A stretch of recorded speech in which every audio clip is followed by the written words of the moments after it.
¿Qué tal? Bienvenidos a The Girls Vlog.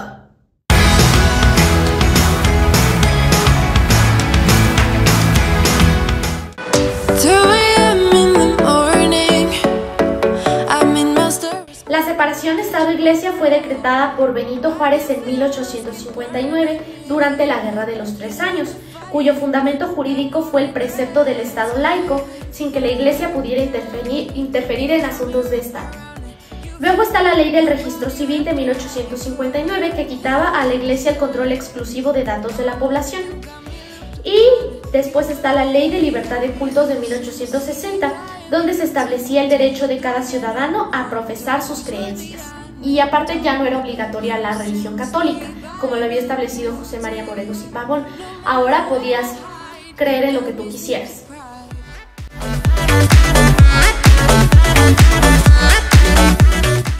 Luego está la intervención francesa y el Segundo Imperio. Vamos a ver los factores internos de la segunda intervención francesa en México. Les recuerdo que no es la Guerra de los Pasteles, es la segunda, porque la primera así se llamó, por la pastelería que resultó dañada.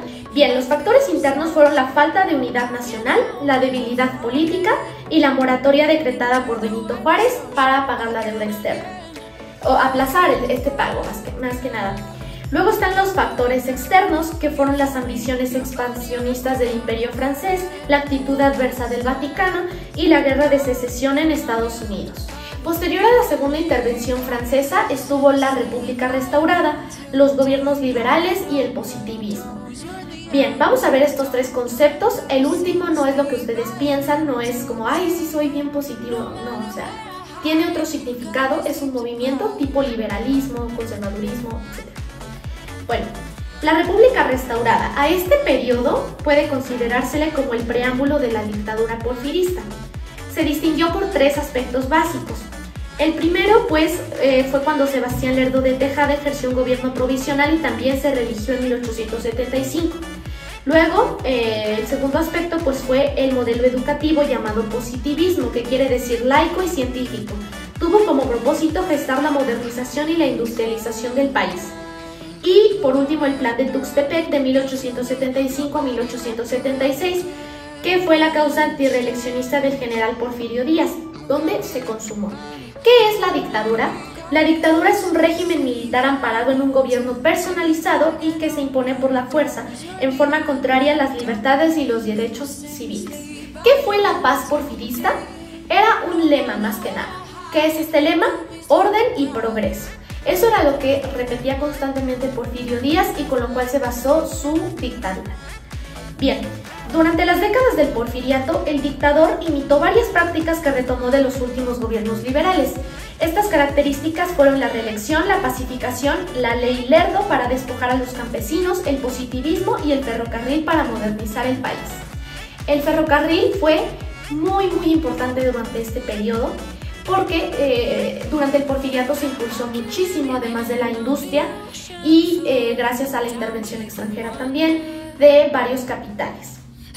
Bien, durante la paz porfirista, la política conciliadora con grupos de poder fáctico como el clero, los terratenientes y caciques o las élites militares, pues llevó a la conciliación del Estado y la Iglesia. Y también se llevaron a cabo ciertas prácticas represivas contra cualquier forma de oposición y contra la libertad de prensa, porque Porfirio Díaz odiaba que lo criticaran, ya sea en los periódicos, en la prensa, en lo que fuera. Los periodistas que hacían este tipo de cosas, pues los mandaba a silenciar. ¿Cómo? Pues matándolos, por ejemplo.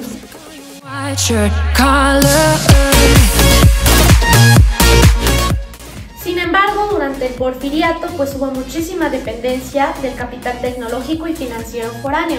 A pesar de que Porfirio Díaz lo impulsó muchísimo, pues fue con ayuda de las demás potencias. Además de que se llevó a cabo una gran explotación hacia los trabajadores que pues ahora sí que fabricaban este tipo de, ayudaban al campo, por ejemplo, y fabricaban ciertos textiles y así. Bien, durante el porfiriato también se llevaron a cabo varios periódicos, varias caricaturas incluso del dictador, burlándose de él, pues para no hacer tan negro el paisaje para todas las demás personas que sufrían gracias a su dictadura. Bien, uno de estos fue José María Velasco, pero él no hacía caricaturas ni nada, o sea, únicamente se dedicó a la pintura, que fue un paisajista muy importante que retrató los volcanes mexicanos y el ferrocarril. Este pintor pues obviamente se basó en el porfiriato porque, como ya sabemos, Porfirio Díaz impulsó muchísimo los ferrocarriles.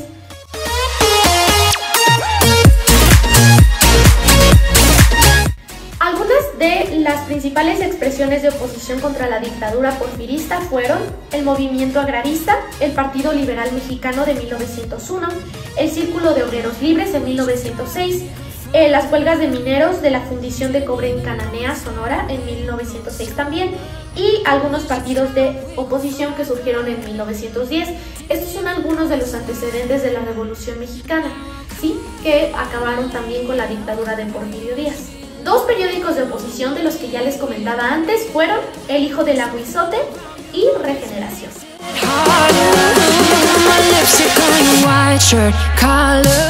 Bien, nuestro siguiente bloque, que es el bloque 4, se titula Instituciones Revolucionarias y Desarrollo Económico, de 1911 a 1970.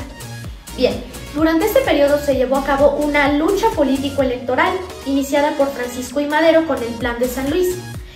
¿Qué fue el Plan de San Luis? Bueno, este surgió en 1910, cuyo lema, sufragio efectivo no reelección, representó la lucha antirreeleccionista de los maderistas a favor del voto popular y en pos de la democracia.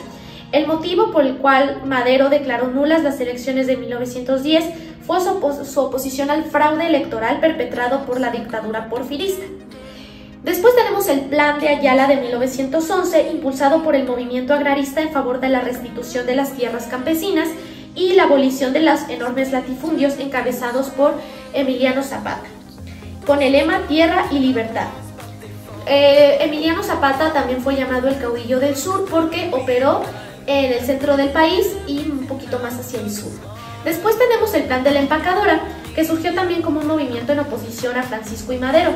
Dicho levantamiento fue impulsado por Pascual Orozco en 1912 y señaló a Madero como traidor de las promesas revolucionarias, porque él mismo estaba diciendo que estaba en contra de la reelección y pues fue lo primero que hizo, ¿no? Luego está el movimiento encabezado por Venustiano Carranza en 1913, que respondió básicamente contra el asesinato de Madero y contra la usurpación del poder perpetrada por Victoriano Huerta. También Carranza fue el autor del Plan de Guadalupe, contó con mucho apoyo de los caudillos y del general Álvaro Obregón, que dirigió la División del Noroeste, mientras que Francisco Villa comandó a la División del Norte. Él, les digo que operó más hacia el norte, mientras que Emiliano fue más hacia el sur.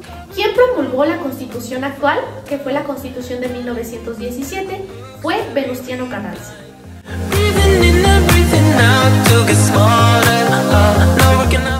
Aquí hay un pacto importante después de la insurrección maderista en la gesta revolucionaria de 1910 a 1913, llamado el Pacto de la Ciudadela, que fue el alzamiento militar que desconoció y derrocó al presidente Francisco I. Madero. Esto culminó en su asesinato años después. También hubo un tratado muy importante en el cual Porfirio Díaz firmó su oficial renuncia a la dictadura. ¿Cómo se llamó este tratado? Fue el Tratado de Ciudad Juárez.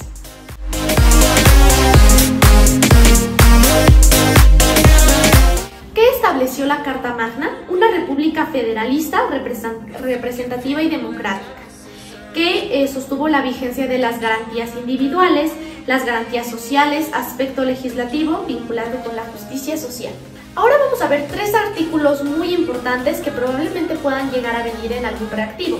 Son los artículos 3, 127 y 123. El artículo 3 se refiere a la educación pública como una tarea del Estado con características específicas, laica, gratuita y obligatoria. El artículo 27 garantiza formalmente el patrimonio nacional de recursos naturales del subsuelo, los litorales, el espacio aéreo del país como una garantía en posesión de la nación y para el beneficio de los mexicanos, frente a los capitales foráneos que se puedan enriquecer a costa de dicho patrimonio. También instituye el reparto ejidal para campesinos y cancela el latifundio. Y está también el artículo 123, que es el último más importante, que funda las bases para legislar en materia laboral, reconociendo los derechos y las obligaciones entre el trabajador y el patrón. Para evitar que los conflictos propios entre clases opuestas generen abusos, injusticias o confrontaciones, se nombra una Junta Nacional de Conciliación y Arbitraje. Después de esto tenemos el Partido Nacional Revolucionario llamado PNR. Este partido fue fundado por Plutarco Elías Calles.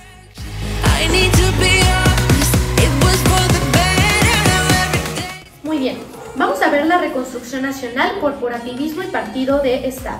¿Qué es el corporativismo? Es un diálogo o negociación de intereses entre los gobiernos revolucionarios y las masas sociales, obreras, campesinas y populares. ¿Y qué es el partido de Estado? Es el Partido Nacional Revolucionario, que ya les acabo de mencionar, PNR, para canalizar las inquietudes políticas de la familia revolucionaria. Muy bien. De esta forma de corporativismo y partido de Estado, se lograron poco a poco desactivar rebeliones de índole militar, clerical y social, disciplinar también a las Fuerzas Armadas al servicio del poder soberano, depositado en el Congreso y en la Presidencia, y articular la vida institucional y política. ¿Qué fue la etapa caudillista de la Revolución 1917 a 1928?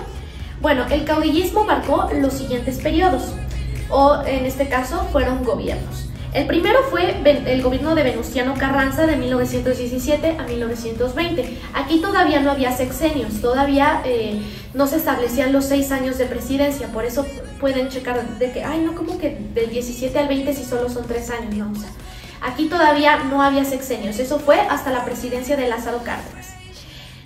Por segunda tenemos el gobierno interino de Adolfo de la Huerta en 1920. Terceramente, el gobierno de Álvaro Obregón de 1920 a 1924 y por último el gobierno de Plutarco Elías Calles de 1924 a 1928. Fue el último presidente caudillista. Esto representó un periodo de transición entre la fase armada y la fase institucional, por eso se llama caudillismo. Este sistema, que fue el caudillismo, representó ciertos conflictos. El primero fue el Plan de Agua Prieta de 1920, encabezado por Álvaro Obregón, Adolfo de la Huerta y Plutarco Elías Calles, en donde se desconoció al gobierno de Carranza. En 1923, la rebelión de la Huertista fue impulsada por el general Adolfo de la Huerta, quien desconoció al presidente Álvaro Obregón y buscó derrocarlo. No obstante, pues fue sofocado. En 1926, la rebelión cristera se suscitó como un agudo conflicto entre el gobierno a cargo del general Plutarco Elías Calles y el clero mexicano. ¿Por qué aconteció esto? Porque Plutarco Elías Calles fue muy radical y quiso separar completamente la iglesia del Estado, pero al punto de que fue muy extremista, no permitió siquiera que la gente que sí era creyente pues se acercara a la iglesia, pudiera tener sus derechos, ¿no? Y también a la iglesia le quitó muchos de sus derechos, lo cual pues generó esta guerra cristera. Por último tenemos el año 1928, en donde Álvaro Obregón impulsó su reelección para ejercer un segundo mandato presidencial. Sin embargo, pues Álvaro Obregón fue asesinado poco tiempo después.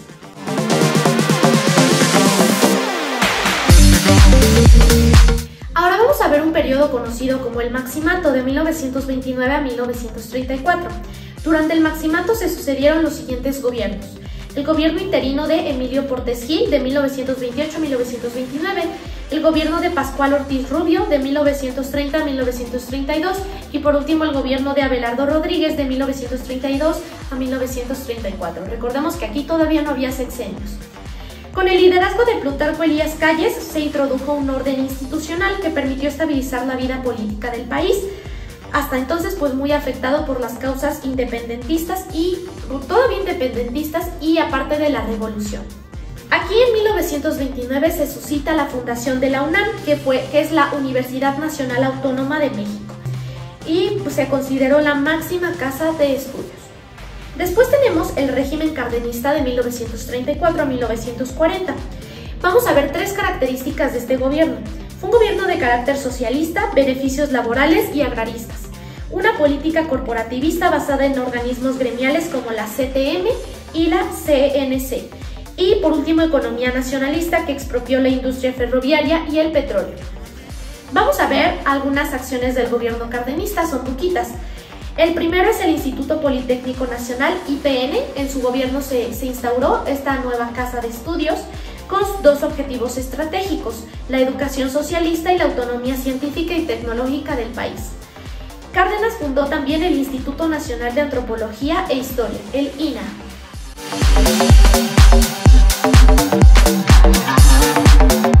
Vamos a ver la cultura y el arte derivados de la Revolución. El muralismo surgió de la ruptura de la tradición cultural porfirista durante este periodo. Algunos artistas importantes fueron Diego Rivera, Frida Kahlo, José Clemente Orozco, entre otros. Tenemos la función estética, que fue la influencia vanguardista del arte abstracto, y la función social. Estos fueron como los dos tipos de muralismo que había. Ahora, ¿quién fue el autor de la novela de la Revolución? Mariano Azuela.